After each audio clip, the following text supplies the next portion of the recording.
నువ్వు మండలాలు తెచ్చుకున్నావు, కనీసం మీకు బిల్డింగులు తెచ్చుకోలేదు, ఎంఆర్ఓలు ఎంపీడీ వాళ్ళు సన్యాసి అని మాట్లాడతారు. ఈయన 3 నూతన మండలాలు నా తుంగతుర్తి నియోజకవర్గంలో, అడ్డగూడూరు, నాగారం, మద్దిరాల 3 నూతన మండలాలకు నిన్న ఈ సన్యాసి 2 మండలాలకే బిల్డింగ్ ఇచ్చిపోయింది. మరి 3వ మండలం ఏం పాపం చేసిందిరా? నువ్వు తెలుగులోనే కదా, నువ్వు మునగానివి కదా. 3 మండలాలు నూతనంగా ఏర్పడితే మరి 2టికే ఇచ్చిన శాంక్షన్ అంటే సన్యాసి నువ్వా మేమా? ఎవడు సన్యాసి?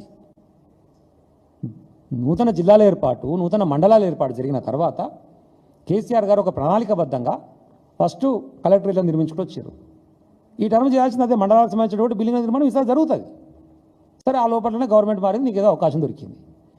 కానీ నీ కొండారెడ్డిపల్లి నీ సొంత ఊరు ఉంది కదా, నీ ఊళ్ళో మరి మొత్తం నీ ఊరికి వచ్చేటువంటి రోడ్డు విషయంలో కానీ, నీ ఊళ్ళో ఇచ్చేటువంటి 24 గంటల కరెంటు విషయంలో కానీ, నీ ఊళ్ళో రైతు బంధువు, నీ ఊళ్ళో రైతు రుణమాఫీ, మరి ఇవన్నీ కూడా చేసిండు.